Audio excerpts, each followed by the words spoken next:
And here we have Harry, we have Simon, and we have Ron. Yeah. Hey guys. Hi guys. Hi. Hello. Hello. Simon, you got what do you have? You have a beanie. Toque. A toque. I have Yeah. a toque. That's pretty In cool. Croatia. Yeah. I'm now in Croatia, no longer in Italy. Oh, you're getting around. And it's a little chilly. Not too bad, but it's cool in the house until we get the furnace going again, the wood stove. Yeah. And where exactly are you, Simon? The what? What brings you to Croatia. Croatia? Croatia. I'm with Martin Caruthers. Oh, very cool. Yeah. He's in Croatia? I didn't realize that. Yeah, he's in Karlovac. It's near Zagreb, about half an hour from Zagreb. Okay. Up in very high in the hill, so it's a little cooler up here. Mm. Awesome.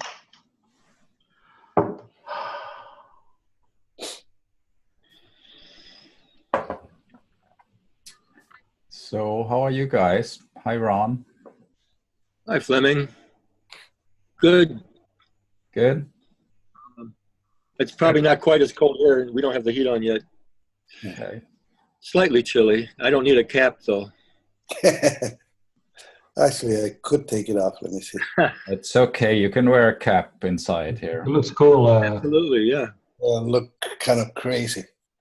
Crazy hair day. Crazy hair day. I think I better keep it up. I like it. All right. Well, that's cool too.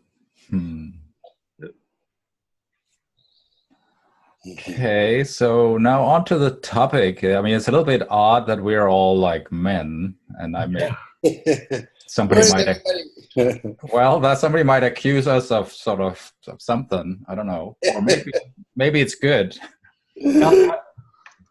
We get elderly white male talking about rape. Yeah, that's a little bit weird. Yeah. Interesting. And I don't know, it's a difficult topic. I mean, there were at least one person wrote to me privately who sort of wanted to be there, but she had experiences of her own and it was kind of too triggering to show up for it, which in itself is sad. And part of what was triggering was the way I put it in the description here was to try to sort of understand the nuances of something like rape or sexual abuse or anything in that direction. And I can sort of see that, I mean, if things get very triggered, if anything looks like sort of blaming the victims for what happened to them, which is certainly not what I have in mind, but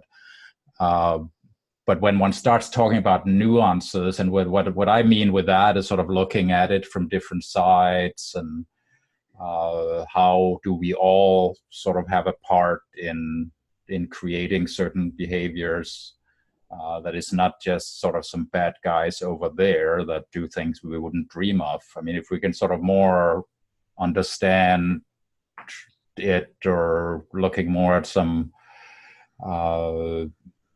of the gray areas, so forth. That's what I mean. But it became sort of triggering to even talk about nuances to somebody who had a sexual abuse incident, like somehow it's a little bit okay or something. I mean, that's not what I mean at all. I don't know, but that's, I don't know. I didn't necessarily even mean this as being a good healing environment for somebody who had sexual abuse experience. I can see that's tricky, and what you want to hear about is not that we all are sort of wanting to be raped or have rapists. I mean, that might be useful to look at, but not if you're trying to heal something horrible that happened to you that you're thinking about every day. Then, I mean, sympathy for the rapist is certainly not probably not helpful. I don't know. But I can just saying that I can see it's very tricky, and it's tricky to do something that serves all purposes at the same time.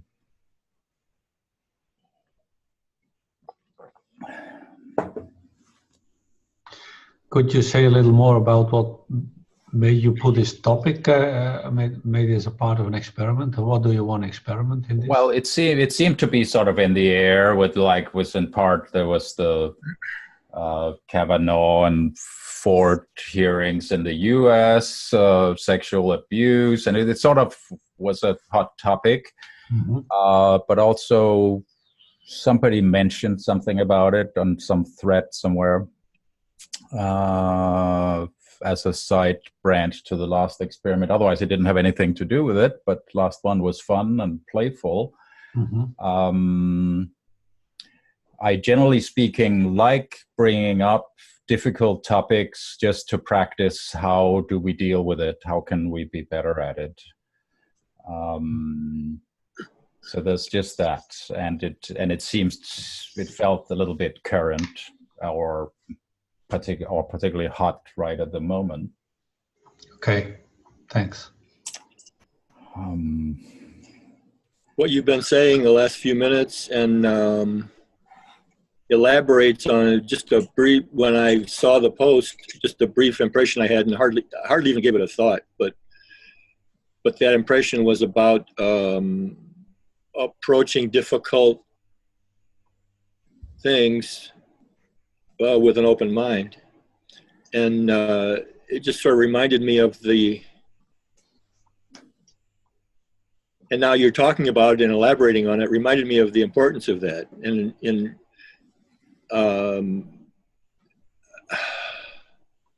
it reminds me of the idea of just approaching something as, a Martian, or even a non-human. You suddenly walked into this situation here in this world, and you're trying to make sense of it.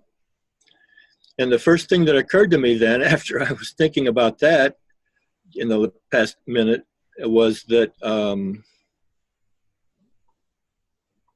I looked at it that way, and I saw the historic sweep of it, and some of its roots in evolution. So it's a deep-rooted thing, and it goes way back. So I just think that's worth noting, rather than simply approaching it on the surface in this moment, and it is in the air at the moment. Yeah. So, hi, Doug. Hi, Doug. How are you? Good. We're just a bunch of old guys talking about sexual abuse here. So, it's interesting, isn't it? That's Yeah. how it's sorted out. that is interesting. So we'll try to do it as best we can. So like Ron, I mean, you bring up like the biological thing, which maybe makes it interesting. Like in the animal world, is there things such as rape, or is that really just how it works half of the time? Like one of the species pins down the other one and mates with them. I mean, that's not always, sometimes it seems to be a mutual pleasure, but some of the time it's not. Like one of them will die, or one of them is obviously violently being held in place in order to mate. And or the black widow spider who kills her mate.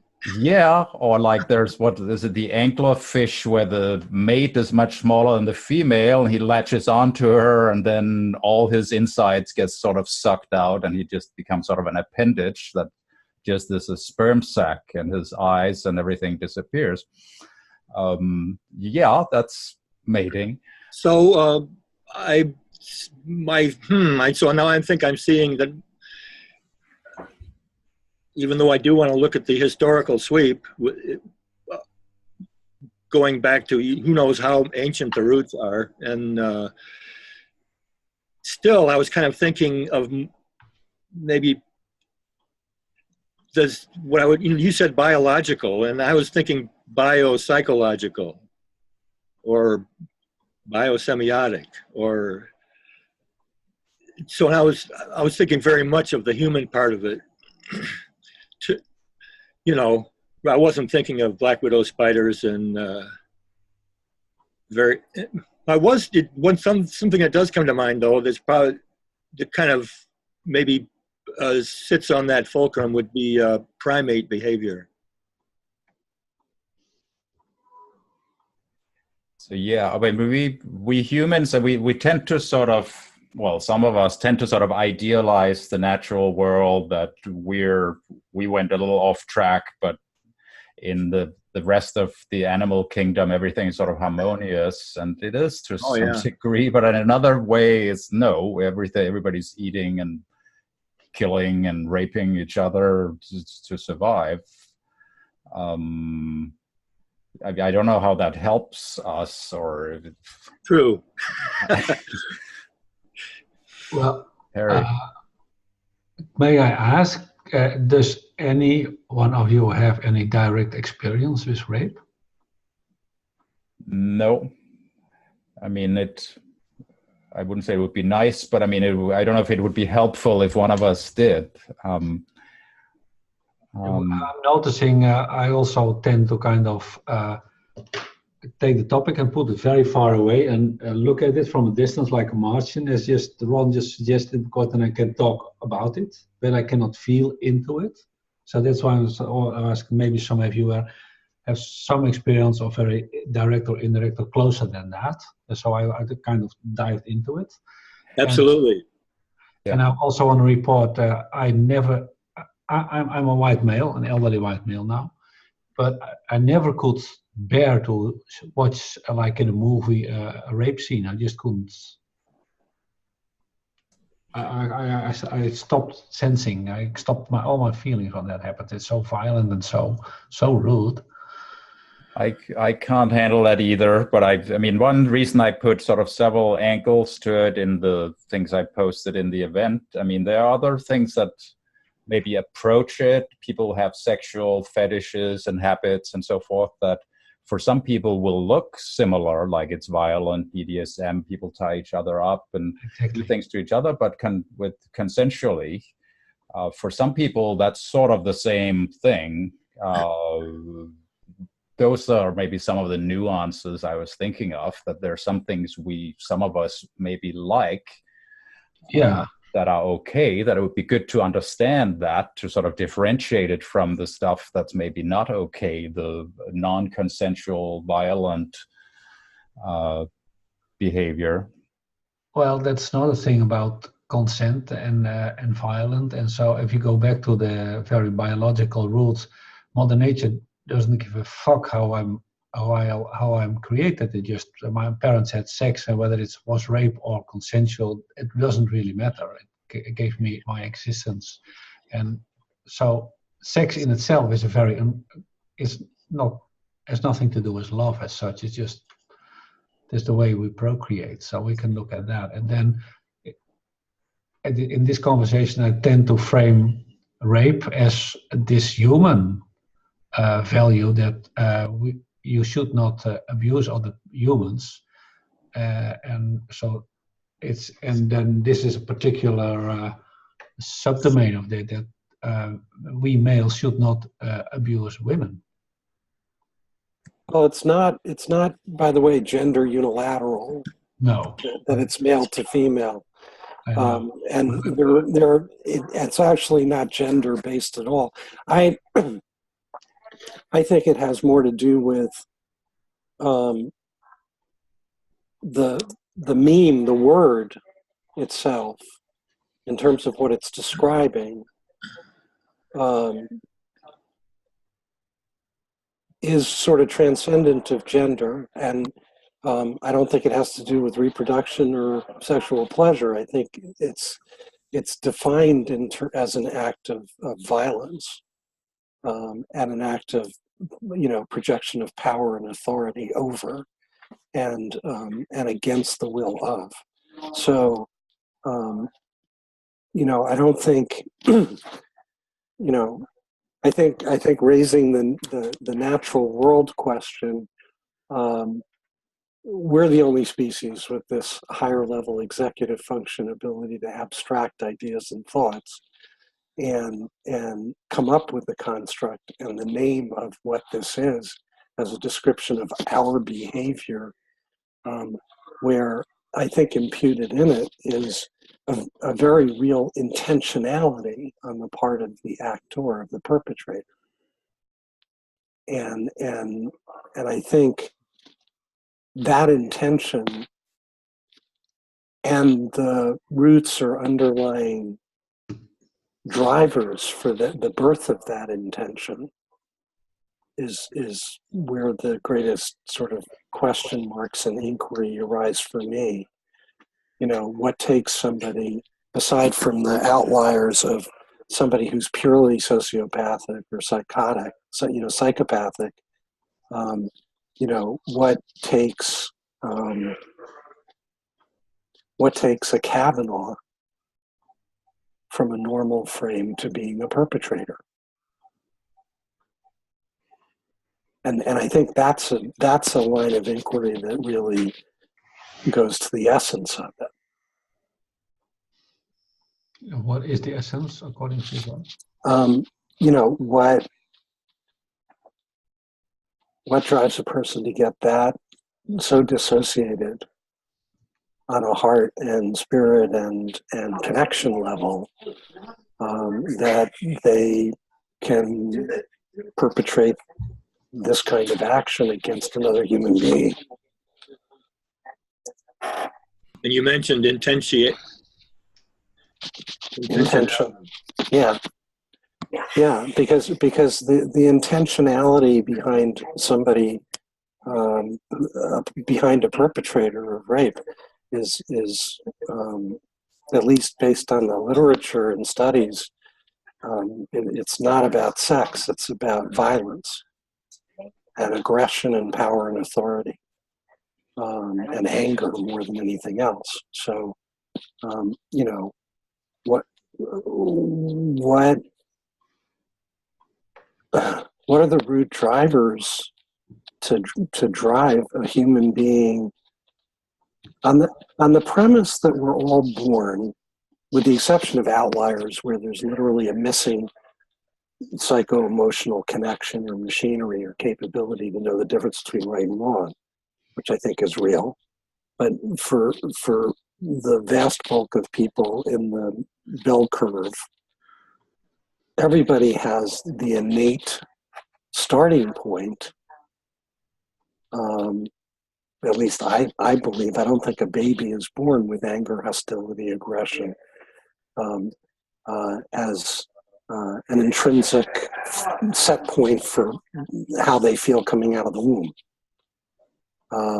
So we learn those responses, right? And you know, maybe there's some epigenetic dimensions to that now, that playing it forward from a previous generation. But for the most Anger part, and what? The two not born with were anger and what? You know, anger and you know, hostility, rage, like that whole package. Oh, okay. I mean, and anger is the flip side of fear. So I don't think we're born in fear. We learn fear, you know, as a response to things. I think that's part of the root patterns. Well, I mean, it's a root response, right? But there's something that triggers that. There's something that catalyzes the first awakening experience of that. That for the people that are perpetrators of rape, you know, reverse calculating, like what makes somebody get to that level of anger, hostility, objectification of another human being, is sort of that's, I always focus on that, and how can that be spoken to, addressed, thought about, handled differently, you know, related to differently. Hmm. To me, that's, well, it's that in part is talking about when it's when it actually is intentional and a conscious choice. And so part of what bothers me is that we mix up many different types of situations. Like there's the archetypical rape thing where a guy is hiding in the bushes in the park to catch a woman alone who's jogging by or something like that, where the guy had planned that. He had like gone to place him there. He selected an area and so forth. I mean, that speaks the most to that. How can he be so disrespectful, or how can he be so focused on his own desires? But there's also the many, many gray areas, like where it's some guy is drunk and he's not really, his faculties are not completely there, and there's a girl there and he doesn't really pay much attention. And so it becomes that kind of situation, like it sounds like it was with the guy Kavanaugh and Dr. Ford there, that he was just so drunk that he didn't really pay attention and he didn't really know how to deal with girls. So that somehow made him end up on top of a girl. And to her, it was like the worst experience in her life. And for him, it probably was, well, I don't really remember. I was drunk. So there's not necessarily that intentional. I mean, it has to be based on a basis of a lack of ability to communicate, but there's so many parts to that. It could just be that he's just not very good at it. He hasn't really spoken in an emotional way with people of the other gender. And so it's not that I want to excuse it, but it's just like it might just come from being generally not paying attention and being on drugs, or rather than sort of planning it. So I have a problem with sort of mixing up those things. Not that any of it is okay, but I can see reasons why one might find oneself in that gray area where you just had too much to drink and you just, you don't know what to do with girls, and there's one, and you think now it's like happening, you're having sex or something, or you haven't really decided. And for her, it's horrifying and life destroying, but for him, it's just like, I don't know, maybe this is how it works. Okay, so let's take away the drunken brawl, the psychopath, the sociopath, people have had that very violent childhood and etc. And so we use only the sort of quote normal functioning human beings. There was an experiment done, and it's actually being carried all over the United States. I don't remember the guy who's doing it, but he presents this to the audience: blank chart paper, a line down the middle. On the left are the guys, on the right are the girls. So the audience is filled with men and women. And so he asked the men first, how do you, oops, you still hear me? Yeah. How do you prevent sexual assault for you? And you can see all the faces are turning. What do you mean? What is he asking? Yeah, how on a daily basis, what do you do to prevent sexual assault to you? And then finally, a couple of hands went up and they said something silly like, I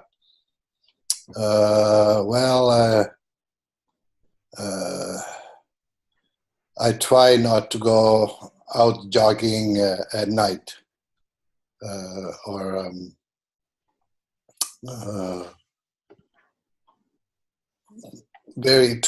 Two or three comments, basically irrelevant information. Says, okay, thank you. Then he went to the girls. He says, well, what do you do to prevent sexual assault to you? And he filled up the whole page. All hands went up with all kinds of different avenues and things that women have to do and have to be aware of on a daily basis carry a spray with you. Somebody went as far as like carry a gun. Never go out at night by yourself. Always have 2 or 3 people. Don't come home drunk. Don't walk in dark alleys by yourself. Avoid walking, period, in dark alleys. Always take a taxi with a few other women. Just all kinds of different strategies which are done regularly on a daily basis, normally, because that is the reality that they live. And then I wasn't astounded. I knew that, but at the same time, when that question is really asked and you have the audience responding and the men saying, it's not a problem because we don't get sexually assaulted, so we don't even think about it.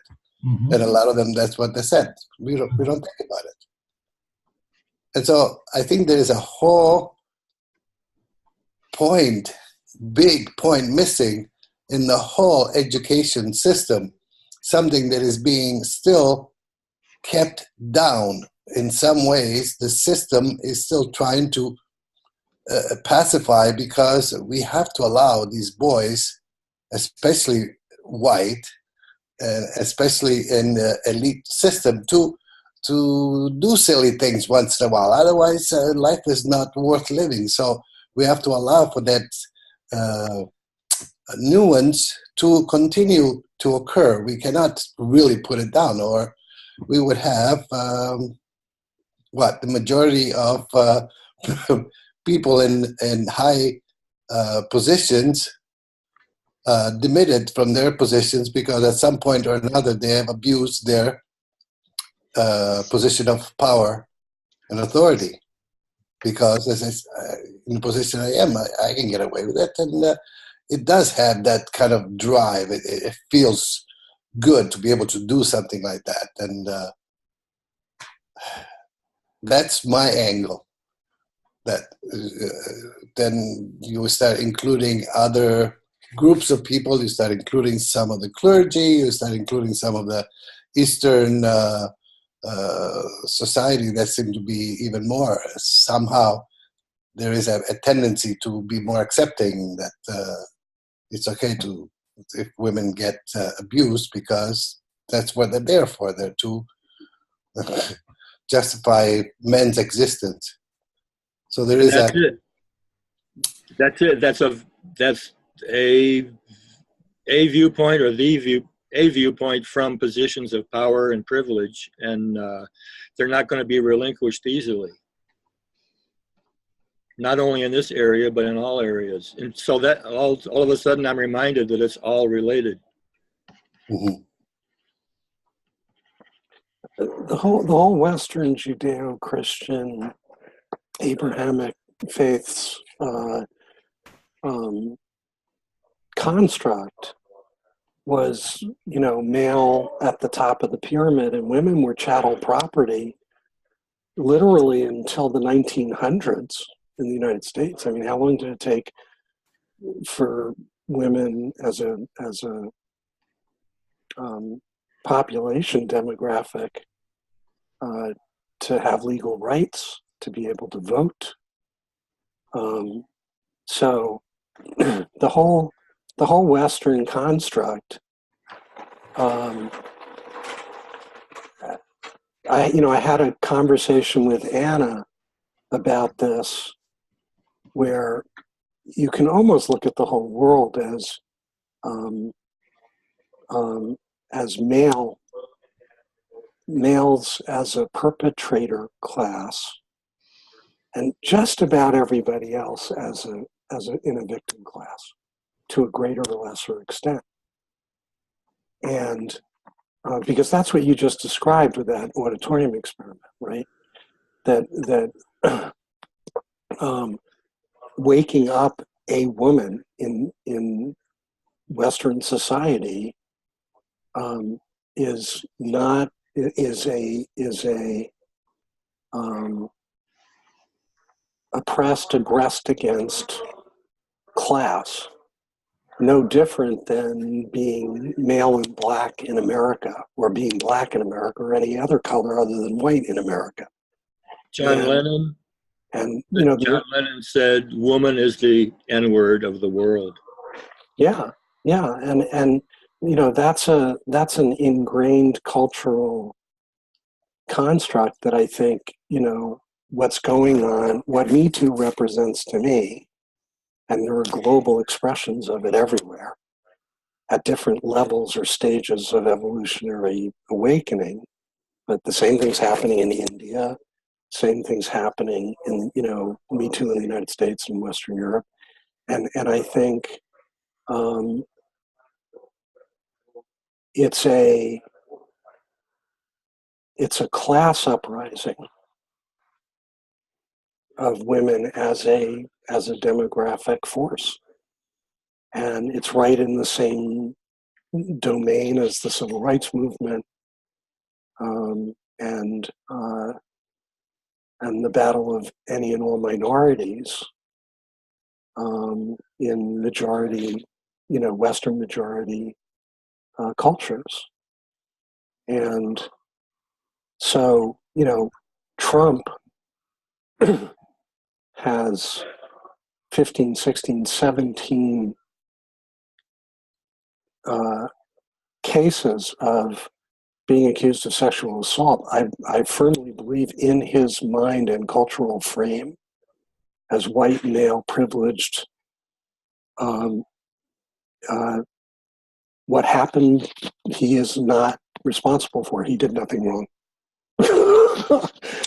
In his cultural frame, what happened was okay, and it was his ability to express and impose his power, and that the women were there for him to do that effectively, so if that's his cultural, moral, and he's morally and ethically bankrupt, but if you project a moral ethical construct on that value set, his generation, and Brett Kavanaugh is the lineal descendant of 1% elitist white American male identity, is really the same thing, stone's throw away. In their minds, what they did wasn't rape.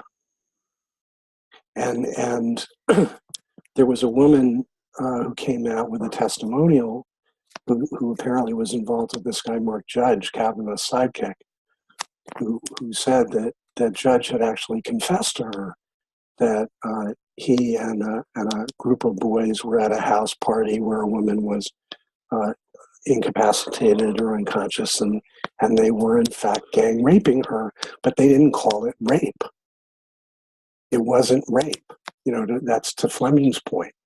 Like, in the right cultural frame and set up in context, moral relativism kicks in, and we're not going to call it rape, notwithstanding the fact that the victim is unconscious or incapacitated and incapable of saying no. And so I don't necessarily come from a place of judgment as much as a place of how do we shift the paradigm? And how do you awaken the generation of white male perpetrators to the fact that the rules are in fact changing? And how do you empower women to reconnect with their own entitlement to not be aggressed against? So that there is an affirmative stepping in, speaking up, saying no, and standing with each other as a social movement, just like the civil rights movement. And I think all of that's wrapped up in this and going on.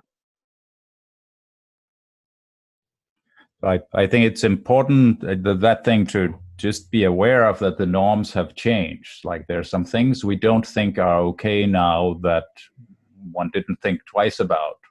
Well, we're changing our mind, so in retrospect, it's not okay. But it's a little tricky to sort of go back and retrospectively judge a culture earlier. Like, people bring all sorts of examples up right now. One thing I noticed this week, somebody noticed the film 16 Candles, which was a popular sort of teenage romantic thing from the 80s or something like that. And there was actually a scene in there where the popular guy's girlfriend was all drunk and passed out, and he just sort of passed her on to the geeky guy of the school and let him take her away and rape her, essentially. And that was a funny movie where there's in the context of everybody thought that was sort of cool and funny, and he got the pretty girl, and it made everything sort of okay. I think that today would be absolutely horrifying. It would be rape of somebody who was unconscious and didn't consent, but somehow in that setting, that was all sort of cute and funny, and everybody sort of got a girl and a boy, and it sort of worked out. So that it was a different way of thinking about it. I'm not saying there weren't traumas back. Obviously, there were. People bring up things that are from back then, but back then you couldn't bring it up because nobody would think there was an issue. I mean, or they would blame the victim. You just shouldn't have drunk so much, or it's because of the dress you were wearing. Things we're trying to change now and not look at like that. So we just have to watch out not to also judge retrospectively, is what I'm saying. And what you also are saying, that apparently in the last years the morals are changing. So apparently today you cannot rape like we could before.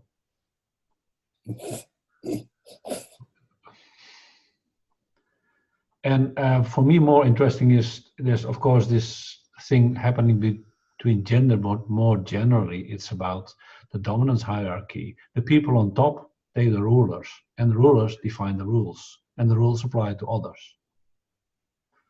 Wow, there's Tammy. Tammy, there are just men here, all entitled white males, except Sam, of course. He's an Asian, but he's entitled to. Yeah, I guess he's entitled to. No, he says no. So, good to see you.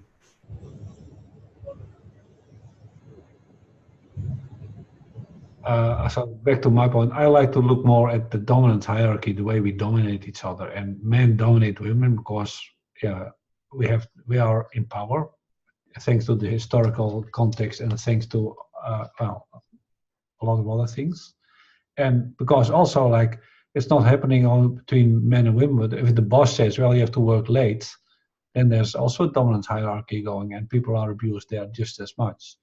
But then it's not about sex or violence, but we abuse each other every day, everywhere. That's what I think. So it's odd that it's sort of mixed with, I mean, we're talking about between men and women. There are some dynamics that obviously need to change, but now we're at the same time saying like sexual abuse, it is not really about gender. Rape is not, it doesn't matter what gender somebody is. But at the same time, we do have some preconceived ideas about it. One thing I linked in the event was some listing of female teachers who got caught having sex with their male students, which legally speaking would be statutory rape. But I must admit, whenever I read any of those stories as a guy who has been a male teenager, I would look at it totally different. I wouldn't look at it as necessarily abuse. I must admit, I wouldn't look at it as rape, even though there's a power situation. There's a teacher who's older, and there's a male student who somehow, does he get persuaded into having sex with the teacher, or did he just get lucky? I mean, there's some sort of double standards. And I would think, as somebody who had been 16 and male, thinking, wow, these are pretty hot-looking teachers. I would love if one of those would have seduced me when I was 16. So there's sort of a double standard. Yeah. Whereas if it was male and females, I would look at it very differently. So, and I'm a little uncomfortable with that because it would be not fair to have sort of double standards about it.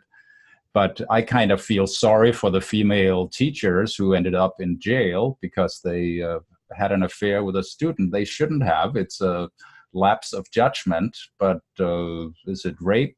I wouldn't think so. I'm mostly thinking of rape as the sort of involving some sort of violence and force kind of things. I'm a little uncomfortable with some of the more more sort of gray areas, that it's just because one person was 17 and the other was 19, therefore it's rape of the one who was 17 or something. But it gets messy. Yeah, I agree.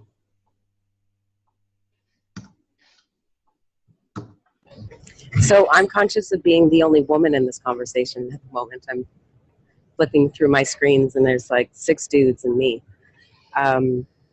But I was interested in coming to this conversation, so you're getting me on the bus.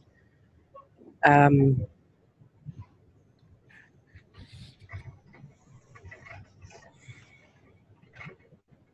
mean, yeah, I think I'd like to just listen in for another moment before I jump in to participate.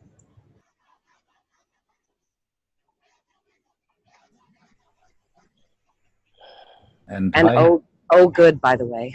Oh, Hanneli, now you're 2 women. Otherwise, we 6 guys have been trying to have a reasonable, balanced discussion about sexual transgressions. So I'm glad you're here to help us. Hello, everyone. Hi. I couldn't join you when I was driving. The traffic was just too bad. And that felt like rape. It's not sexually, but the traffic was just horrendous. But yeah.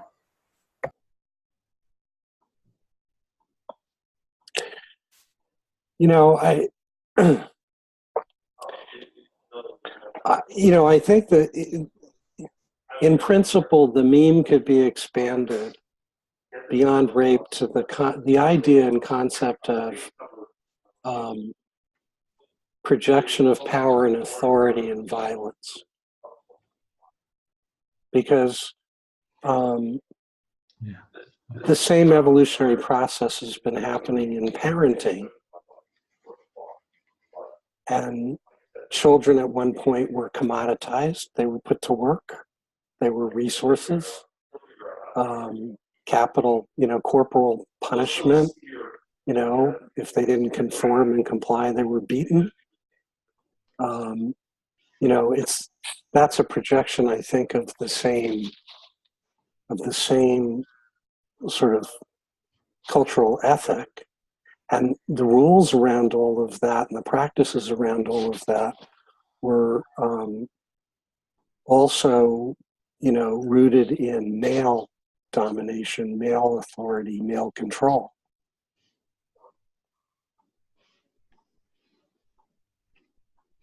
So, I wonder whether, part of the programming, the male programming that leads to and maps to the male perpetrator and rape, the point you were making, Fleming, about, I'm not sure that I read the same, read the female teachers with the underage male students with the same moral compass, but I think the reality is that in a lot of those interactions, they weren't violence-based. They were essentially consensual, and the legal judgment that boys under 18 don't have the legal capacity to exercise volition and say yes, as a legal matter, as adults, mature enough, capable enough adults, made them victims by default, regardless of whether they liked it or not. Right? So that was more of a legally constructed disability. But I think the lens in terms of men as perpetrators in relation to women as victims of rape, it's about violence. It's about physical power and force and all of that, and anger. And so there is I think violence is an ingredient, it's a component.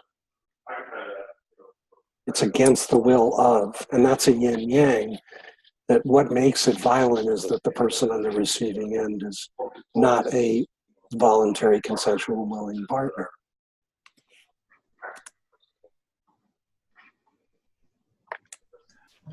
I think that's where we maybe potentially can find some of that within ourselves, like, which is one thing I thought would maybe be helpful.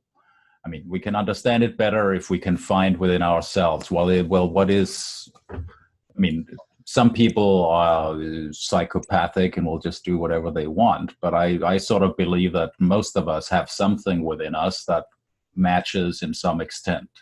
Like this thing of like just sort of pushing on, even though you might not have consent for something. And I think males have it much more than females, but I think we all have it somewhere, and coming somewhat to terms with that could be helpful potentially. Tammy, you'd like to say something? By show of hands, how many in this room have been raped?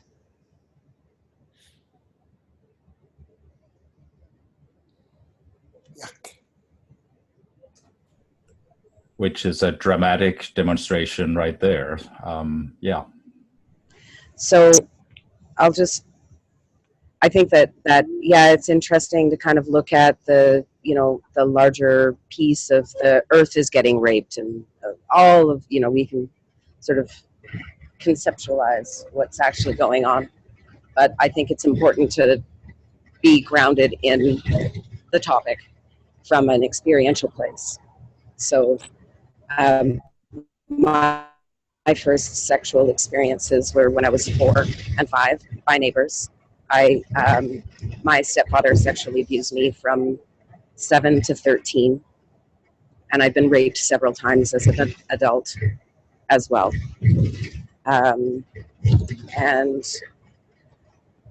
So there's a reality of what that does to a person, and what that's done for me is that it set me on a path of healing. I've had to spend a lot of my life energy healing from those experiences. So I would say a greater part of my adult life has been in really getting in touch with what happened, figuring it out, and finding ways to be in a place of balance of that. And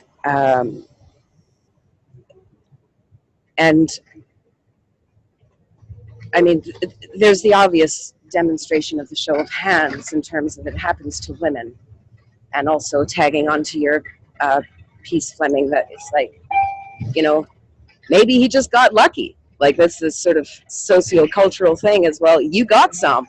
So, and at the same time, that's not true for all men when they have those experiences. So regardless of gender, or with those, like the reality of the gender demarcations of how rape actually happens if you do a straw poll in a room. There's some really deep kind of effects, and those effects are also seen throughout society in the way. So, for example, we had a GCC women's circle yesterday, and Lucy mentioned when she goes for a run at this time of year in Sweden, it starts to get dark, and she doesn't know if someone's going to jump out of the bushes and fucking grab her. She doesn't know that. In fact, she's been told since she was a child that that's a possibility, that that's in fact a likelihood, and that you must protect yourself. And so there's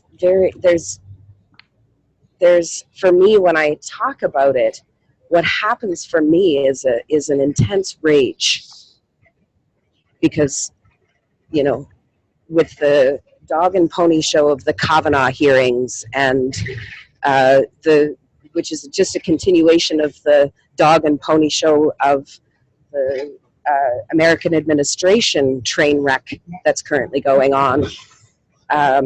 It shows us that there's a really clear imbalance, shall we kindly say, with how power and sex and and power over works in real life. So I'm changing buses, so I'll take this opportunity to seed. But there's some thoughts.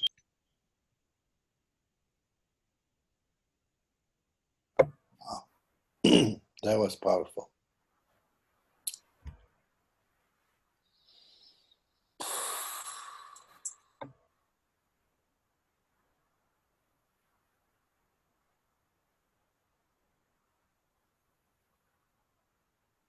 I hope my connection is strong enough that you can hear me today. We have a storm outside, which connects to what we're sharing about today and exploring together. I live in a country where rape is a common thing. I want to put something in the middle of the center that, in my experience with rape, living in a society where it's happening every second to children, to babies, you name it, is that for me there's different parts to rape, which I discovered myself in my own journey.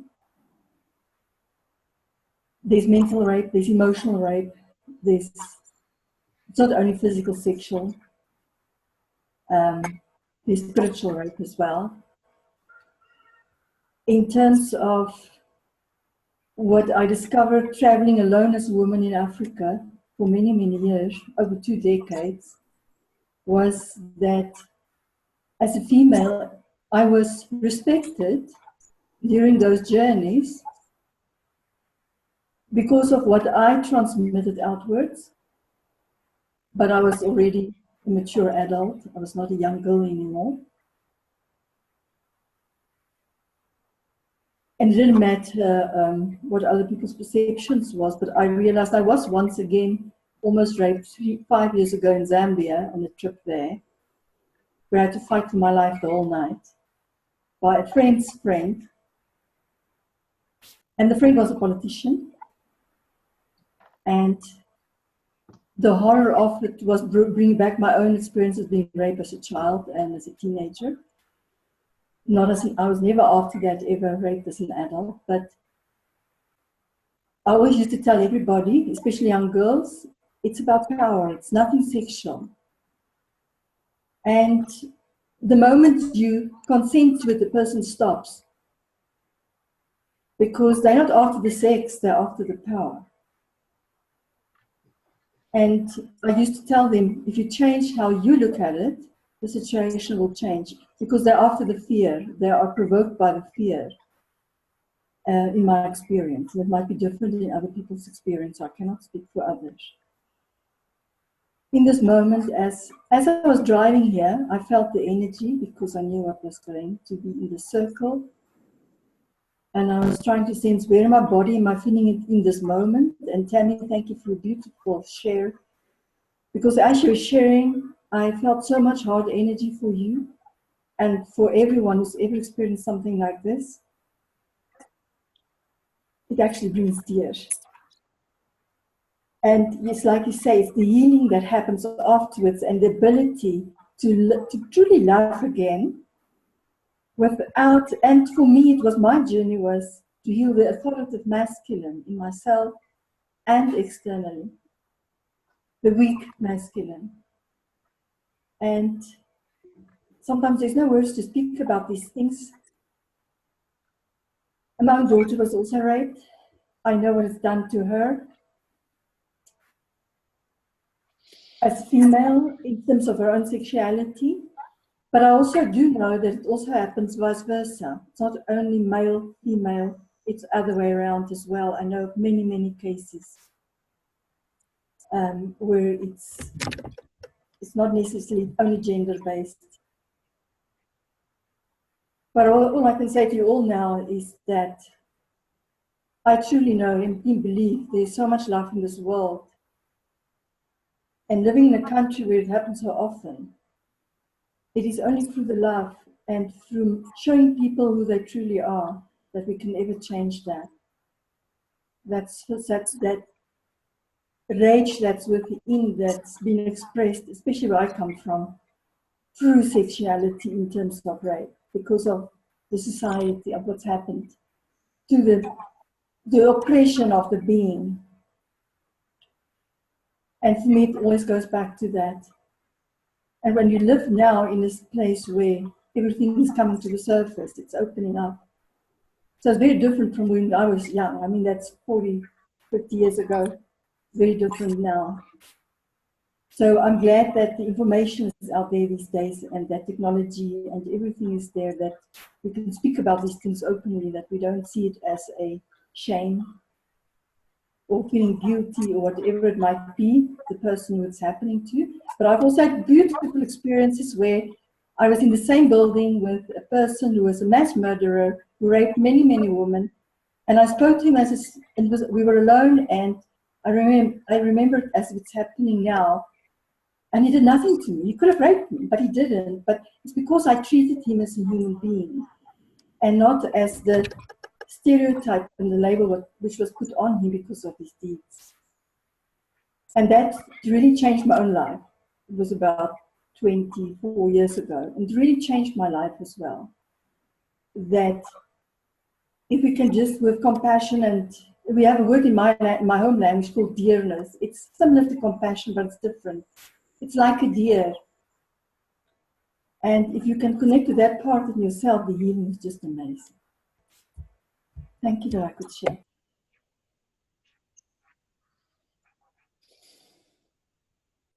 Wow. Well, how can we meaningfully continue and participate in the conversation about it? I'm fully aware of sort of the gulf between, I mean, we guys can sit here and sort of theorize about different sides of it and so forth. It's not the same as if you actually have the experience of being raped. At the same time, we do want to be part of the conversation and finding a way of making it productive. So I'm looking for some hints on how to have the conversation of it's knowing that it's already a little bit sort of tilted in various ways, but we still want to have it. So I don't know exactly how to move forward with it.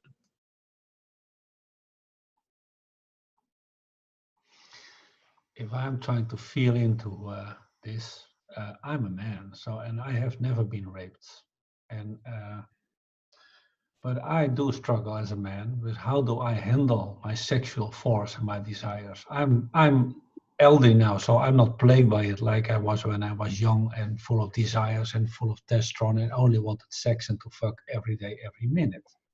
And I didn't know how to go about that. And there was no one to teach me that, nobody to learn to handle that, to combine basically the power of my heart and my feelings with my sexual desires. So there's a lot to learn for us, for us men, and I think we are the rapists biologically. And there are all kinds of varieties, but we are, this conversation clearly demonstrated the women are raped and we are the rapists. So if I go in that place and see what we need to change and we need to learn, I would like to have the conversation go that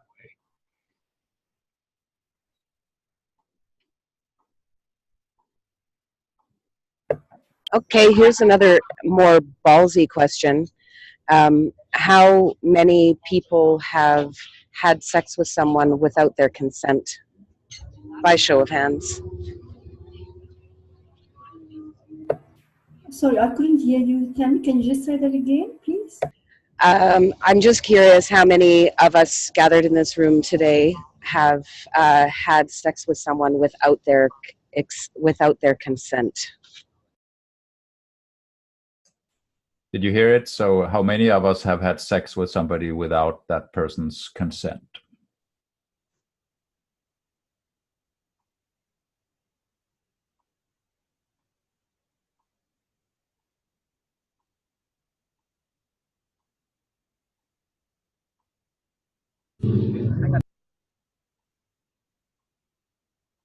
Nobody.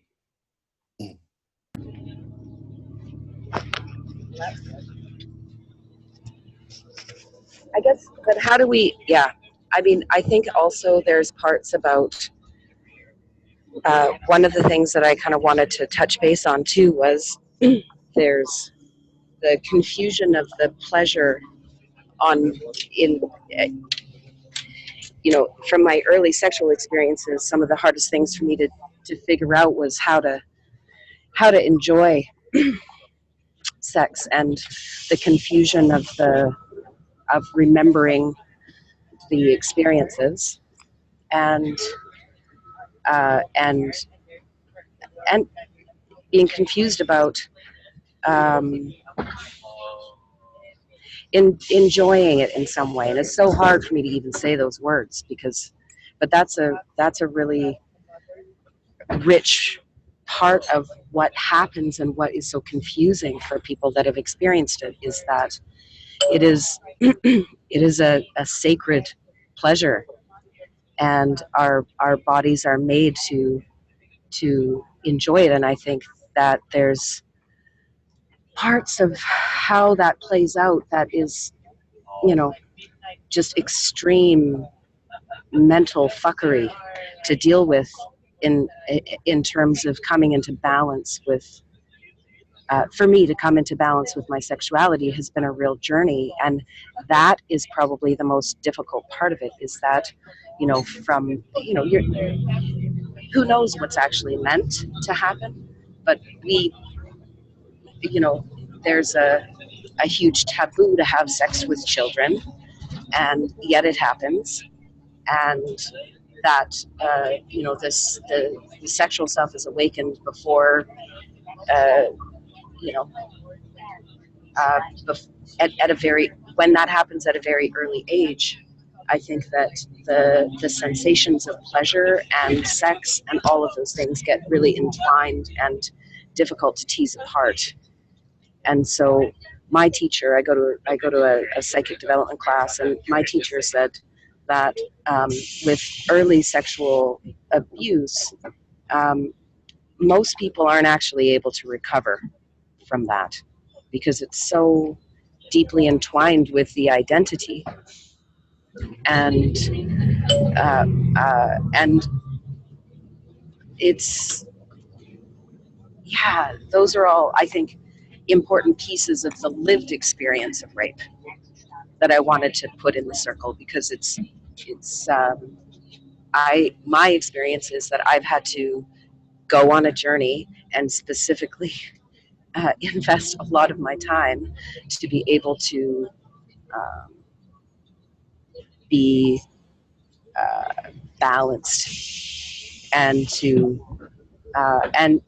empower myself sexually, which I'm in the midst of a reclamation of my sexuality at this point in my life at 48. And it's been an incredible journey. It's not that has, I think, you know, many of you know me, and I pretty well, and you know that I kind of go from the me to the we and back again a lot. But I feel that there's a huge archetypal piece here, and the, like, being with the reality of what rape is, and all of those all of the parts kind of point us in the direction of what we need to really heal globally, but only from the self. Like, I can only do my own healing. And with that, I'm somewhat scattered and complete.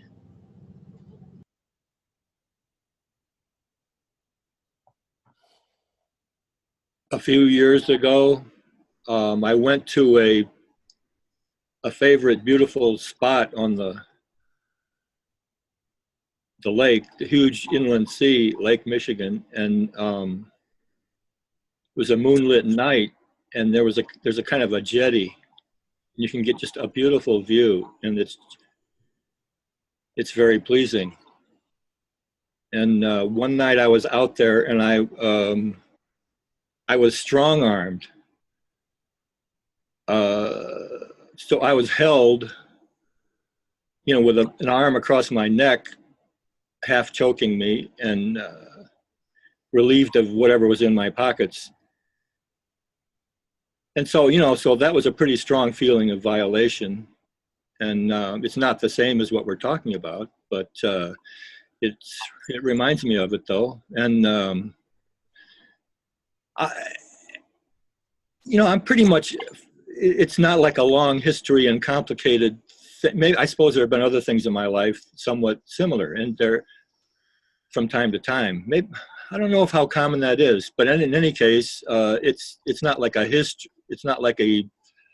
In other words, I felt fairly able to just cope with it and kind of get over it. However, it has been difficult to return to that spot and feel that pleasure. So I understand that principle, at least. There sounds to me like a somewhat of a key or an inroad there. I think probably all of us have had situations where by force we've been made to do something we didn't consent to, which is it like rape in a smaller way, most likely, although some of it might be just as dramatic, that we've been by force have been stopped from doing something we wanted to do or forced to do something we didn't want to do. And it's a quite likely result of that is that there's some part of us that's not as free as it could be if we hadn't been treated that way. So I think all of us can find some piece of that. And I think that's maybe a future direction of it that makes it less sort of asymmetric. I mean, and we can all find some piece of that, whatever it is, and might allow us to understand it better and better be able to deal with it and avoid it, and maybe avoid creating it for others.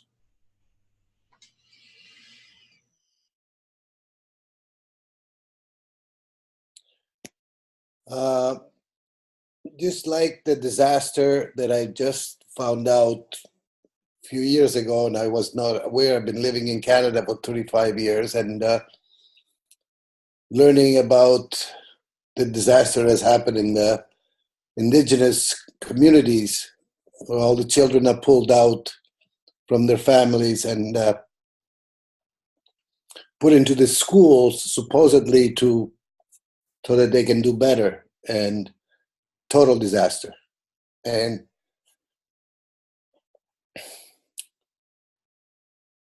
I think as men, we need to apologize,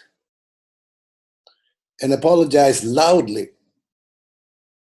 with no excuses for the past or anything else. We need to apologize to women for having misunderstood the primal directive of human beings. We have screwed it up so well that now it's embedded in our genes, and I don't know what it's going to take a whole society to shift. In Toronto, we've had the Peel boards trying to implement sex education. No way. All the groups, Asiatic groups, the immigrants are not pleased with that. No, they're not supposed to learn about sexuality, which is not about sex, it's about respecting yourself.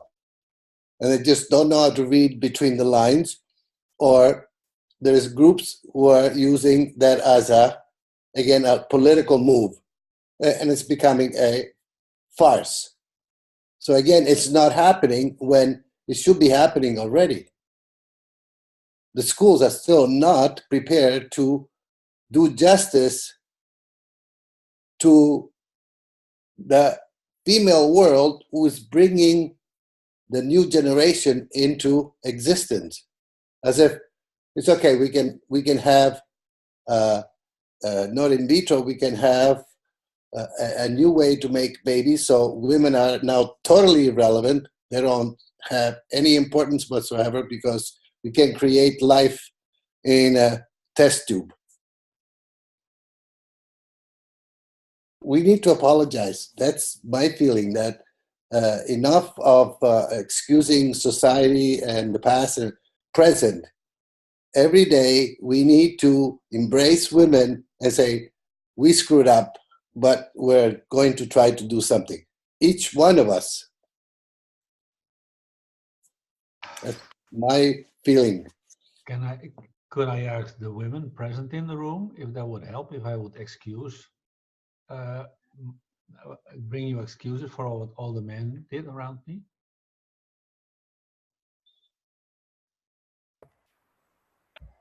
Harry, that's a beautiful gesture, but for me, it's not necessary.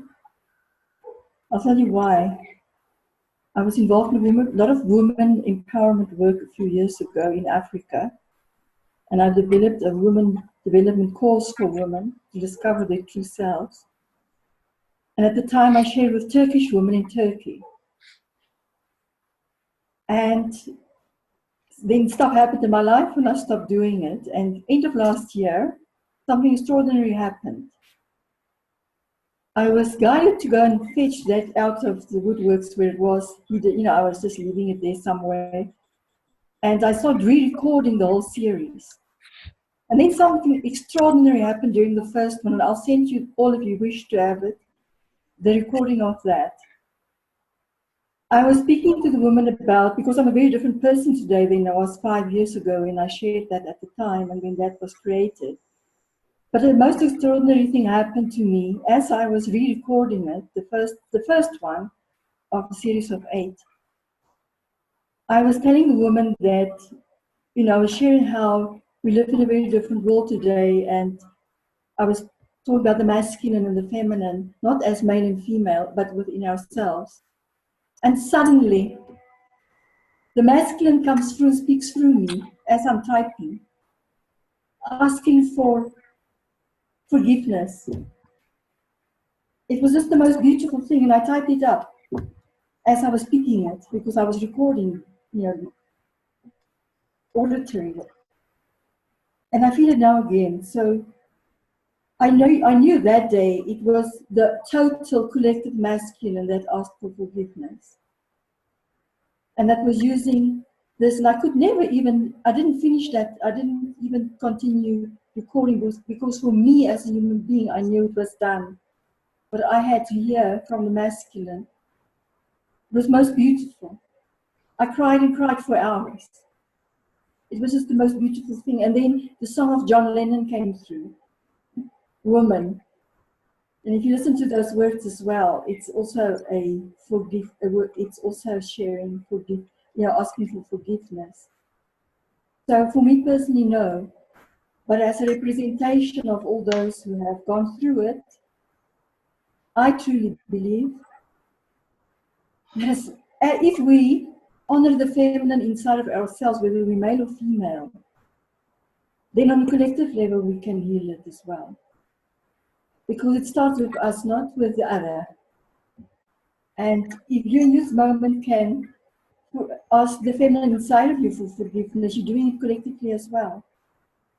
And that has a huge impact. It is so much healing that comes forth after that. It's incredible. So to answer you, it's not needed because I received that apology already. Thank you. I should say that I need to leave soon. We don't have to end. We can let this continue. I just wanted to hear your reading on this, or we can convene another time for some kind of continuation. But I will be checking out soon. What do you feel? I think we reached some interesting, useful points and potential new directions and some realizations. I felt I learned something, but we're not really done. So I feel awkward about saying that, okay, yeah, that's it. Wonderful. Have a good time. So tell me what you feel like. My phone's about to die because I'm out of battery, so I will also be leaving, but just to kind of tag on,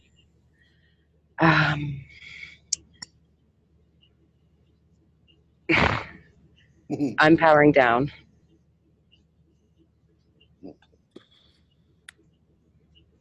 Interesting. My last words are, I'm still going to apologize. Even though they say, it's okay. You don't need to apologize. I feel that I have to, and I will continue to apologize, not on behalf of all of men's society, me. I'm just going to continue to apologize until things are equalized. That's where I'm putting out the energy. And with that, it's time to say goodbye. Yes, and as Sam says in the comments, I mean, no single conversation will suffice. I mean, it's not like we will have a perfect conversation and somehow rape is healed. I mean, that's ridiculous. But we, and he suggests sort of a continuing series. That's a possibility. I don't know.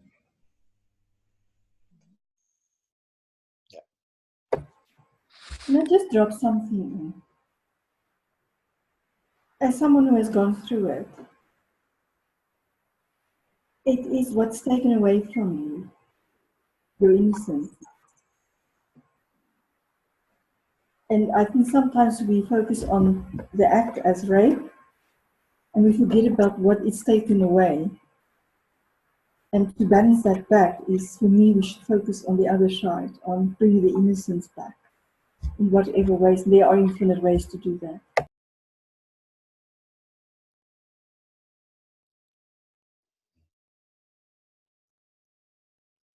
But I want to thank you, gentlemen, for the ability to be able to share today. I was not thinking I would make it because of the traffic, but I'm glad I rushed through. Thank you.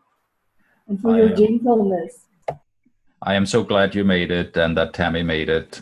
Otherwise, this would not have been the same if we were just sitting around philosophizing abstractly about rape and things similar to it. And yeah, I do feel the sort of conflict between staying real with it and sort of trying to take it off. You know, it's just like this or like that. I mean, that's not the same, but it might still help looking at other variations of it. I don't know. I think it's both. Okay. Well. Bye. I have to go. Okay. Well, I have to go too. So thank you for being here, and in some form it will continue.